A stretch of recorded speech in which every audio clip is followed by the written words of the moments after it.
हरिविष्टजी नमस्कार। नमस्कार हजुर।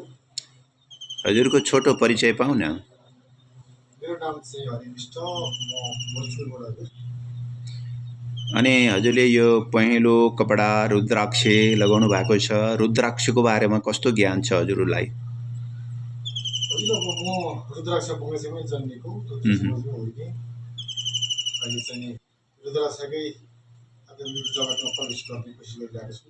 हजुर, त्यही हो। रुद्राक्ष क्षेत्रमा जन्म्यो भने कुन क्षेत्रमा जन्म भा? भोजपुर जिल्लाको कुलुङ।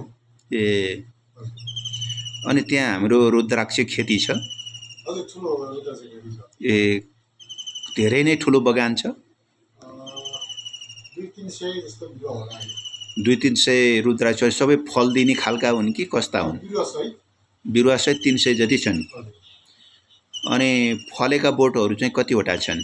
फलेका हाम्रो सबै गरेर होला 150-200। आजसम्म हजुरले रुद्राक्षबाट कति आय आर्जन गर्नुभयो? करिब गरी होला 1.5 करोड 2 करोड जति आय आर्जन भइसक्यो। अनि रुद्राक्ष फल्दाखेरि कति मुखीसम्म हजुरले पाउनु भएको छ? 2 मुखीदेखि 21 मुखी 22 मुखीसम्म। ती मध्येमा सबभन्दा महँगो चाहिँ कति मुखीलाई मानिन्छ? 21 मुखी। एक मुखी चाहिँ पाउनु भएको छैन? अहिलेसम्म पाइएको छैन। अनि अब यो रुद्राक्षको व्यवसायलाई भनौँ, अब त्यो रोपनलाई अझ बढाउँदै हुनुहुन्छ कि? हजुर, बढाउँदै हुनुहुन्छ। अनि त्यहाँ उत्पन्न भएका रुद्राक्षहरू, फलेका रुद्राक्षहरूलाई कसरी मार्केट गर्नुहुन्छ, बजारमा लग्नुहुन्छ? हजुर, अहिलेसम्म चाहिँ घरमै आउनुहुन्छ किन्नको लागि। ए, भविष्यमा चाहिँ नि हेर्दैछु हजुर।